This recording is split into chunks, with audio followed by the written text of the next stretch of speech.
Reflect Tamil Nadu செய்திகளுக்காக செய்தி வாசிப்பது தன்வி.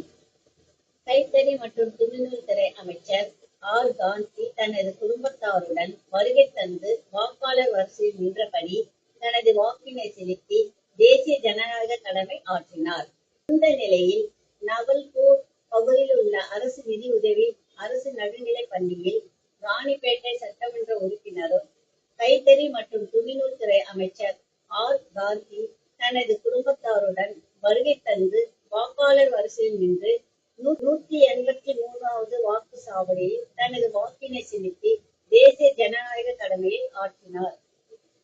ஒருங்கிணைந்த வேலூர் மாவட்டத்திலிருந்து எமது செய்தியாளர் ஆர். ஜே. சுரேஷ்.